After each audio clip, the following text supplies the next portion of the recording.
Ryan is in Portland, Oregon. Hey, Ryan, welcome to the Ramsey Show. Hi, Dave. Thanks for having me. Sure. What's up? So I have some friends that moved to Texas. They've been pretty much telling me all about you, and I've been trying to follow your YouTube channel for the last 6 months. And they've been telling me I need to sell my cars, and I don't know if that's the wisest decision, and here's where I'm at. I own both of my cars.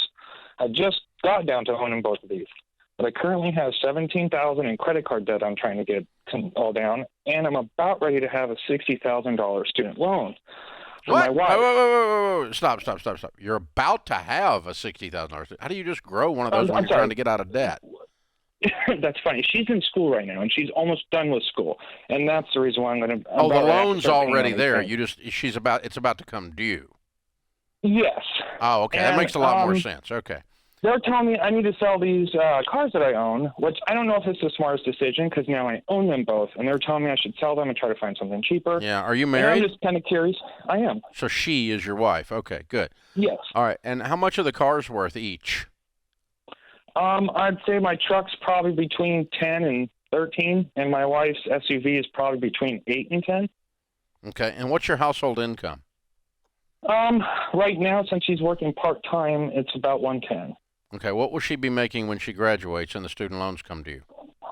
I'm guessing she's going to be around the 75 to 100 a year. So you're going to have a $200,000 household income, give or take, and that's coming this summer, right? Yes, in August. Okay, and you got a $60,000 student loan and 17 on credit cards and a couple of cars worth around 20 grand. Yes. I agree with you, not your friends. I think you ought to keep the cars. You think I should keep the cars? Yes. Okay. But I think you need to bust your butt and pay this debt off in less than 1 year. Less than 1 year. I was shooting for 2, but why? You're making 200. Right now, you've been living on 110. You're getting right up your income all the way to 200. Why do you have to spend it all? You're not in Congress. No, you're right. My wife's very passionate about we need to find a different place to move. We rent where we are, and so she rent. hates this place. Well, so go rent something different. The price is just. Yeah. You got to get out of debt. I know. You need to get out of debt, and you're broke. You have no money. Okay. Broke people who buy houses become broker. That's why they call them brokers. That makes sense. Yeah. Please wait a year. Go rent something else. If you hate the place you're in, go rent something else that you hate even more, because renting is temporary. And get these credit cards paid off and the student loan paid off, and keep your 2 cars. Okay. Listen, if you do part of this advice, it don't work. No, I agree with you. This is what I've been following. Since I've been following you for the last 6 months, I've already paid $10,000 of my debt off. And I know if I wouldn't have talked to my friends in December about this, I would have been in more debt and loaned it in less. So I admire That's before your we came. That's before we came upon your insistent wife. Yes. Yeah. He's very insistent. We need to follow this. We need to do it now. And I'm like, okay, what do we do? Oh, she's insistent? Oh, yes. Okay, but except for the part about buying a house while you're still broke, right? No, she just wants to move, whether we buy a house or rent. Oh, good. I'm with her. I'm with her. Where we're at, it's really inexpensive because I've been here for so long. Well, you're living in a gross place, and she's right. You're asking your bride to live in a dump. Go rent something decent. Go rent something decent. You make 200 grand. Yeah. I mean, this place, you were living in there before y'all got married, weren't you? Yes. I knew it. It's Yeah. a dadgum bachelor's pad. Yeah. Gross, It's man. disgusting. Yeah. I've been here for almost 13 years. Oh, it's really gross. It's super gross. Yeah, she's exactly right. I can actually smell it from here. This woman is smart. Yeah. She's smart. Yeah, you need to follow her lead. Go get you a decent place to rent for a year. It doesn't have to be the freaking Taj Mahal, but it's just not gross. And then work your butt off and get out of debt. Hey, I like you guys. Y'all are fun. Thanks for calling in. And hold on, I'm going to put you into Ramsey Plus with Financial Peace University, and every dollar, we're going to pay for it for the first year and get you guys in. Go through that class. Go through every detail. And I thought your wife was insisting on buying a house. That's why I was picking on her. And I misunderstood, so I was wrong. So since I was wrong, I'm going to give you stuff free. So that's pretty cool, because I'm not wrong that often. And if you are, you don't admit it. So this is a double whammy here. It's double.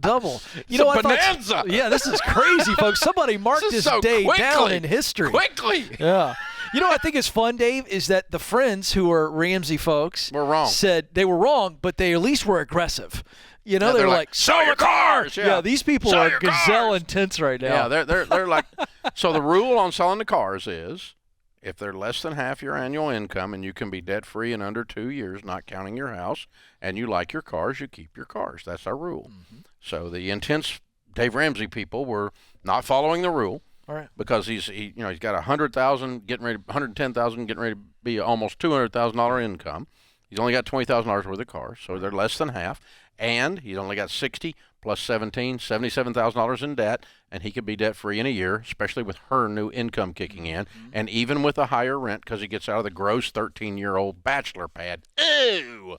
It's just ooh! Yeah. It's a freaking science project you have your wife living in. Oh, yeah. It is really fascinating to know the difference. I've got 2 teen boys and a teen girl, and the living conditions that men will put up with starts early. My boys basically live in squalor. I'm telling you. In their bathroom versus... There are some OCD males, but most males will just live under a bridge. They just don't care. It's true. I mean, just get me a tent and a grungy sleeping bag, and I'm good. Yeah, I mean, and guys, you really have to be reasonable with your wife. I mean, it does make a big difference on being able to play long ball on this, be able to have a long-term mentality and keep playing through, and doing that. The moral of the story is, guys, don't let gazelle intensity make it gross. You know, there's nothing in your plan that says gross is okay. So this guy got to keep his cars, but he lost his apartment. That's the net of the phone call. That's true. Yeah, not bad. Not bad. He came out pretty good in this. And Ramsey Plus. And he got Ramsey Plus, and he got to keep his wife. And she was insistent about the proper things, not the improper things. I think our work is done here. Me misunderstanding. I think we can just set that one down.